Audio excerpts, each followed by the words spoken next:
আপনি কি জানেন গত 12 মাসে কতজন পেশাদার তাদের চাকরি হারিয়েছেন শুধুমাত্র একটি সফটওয়্যার কারণে? আমরা এখন এমন এক 2026 সালে দাঁড়িয়ে আছি যেখানে এআই শুধু ইমেল লিখে না, বরং কোডিং, গ্রাফিক ডিজাইন, এমনকি আইন পরামর্শ দিচ্ছে। প্রশ্ন হলো, আগামীকাল কি আপনার ট্রেক অন্য কেউ বসবে? একটি অ্যালগোরিদম জালাল ভাইবে আপনাকে স্বাগতম।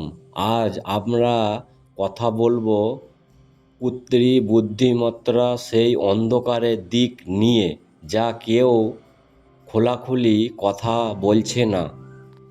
এক সময় আমরা ভাবতাম এআই শুধু কল কারখানার কাজ করবে, কিন্তু বাস্তবতা ভিন্ন। ডাটা ইলেকট্রিক থেকে শুরু করে ভিডিও এডিটিং, সবই এখন এআই এর দখলে।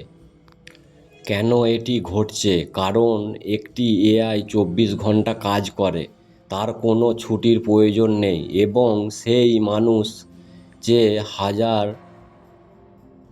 গুণ দ্রুত কাজ করছে।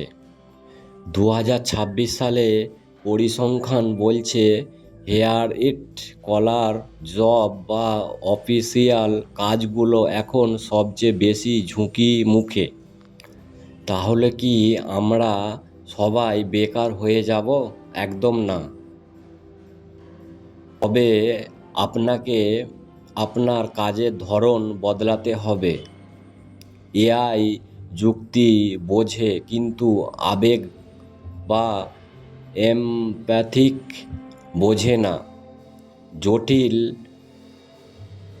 নেগোসিয়েশন এবং মানুষের সাথে সংযোগ স্থানের কাজগুলো এখন মানুষের হাতে।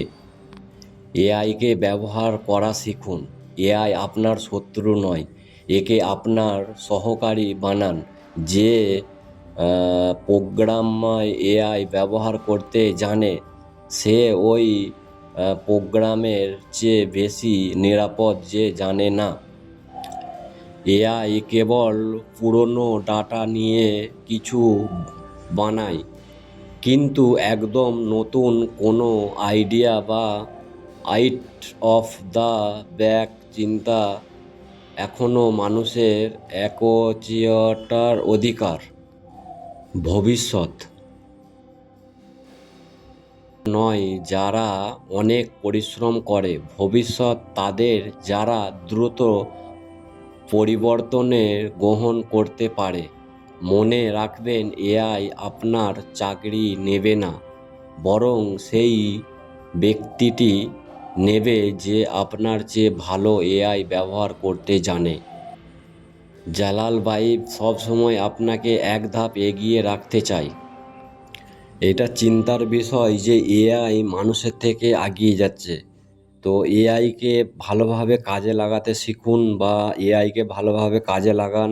এআইয়ের সাথে বন্ধুত্ব, কঠিনভাবে বন্ধুত্ব করুন। তো এআই আপনার সব কিছু কাজে আসবে। তো মানুষ যে কাজ এখন 10 ঘন্টায় করে, এআই সেই কাজ এখন খুব শর্ট টাইমে আপনাকে করে দেবে। আপনার এটা খুবই চিন্তার বিষয় না? আপনার কর্মক্ষেত্রে কি আপনি এআই এর প্রভাব লক্ষ্য করেছেন? এটা খুব গুরুত্বপূর্ণ বিষয়। নিচে কমেন্ট করে আমাদের জানান। ভিডিওটি ভালো লাগলে শেয়ার করতে ভুলবেন না। শেয়ার করবেন, এবং আপনার ক্যারিয়ারকে সুরক্ষিত রাখতে জালাল ভিভে সাবস্ক্রাইব করুন। স্মার্ট থাকুন, আপডেট থাকুন। ভিডিও ভালো লাগলে মন্তব্য করে যাবেন।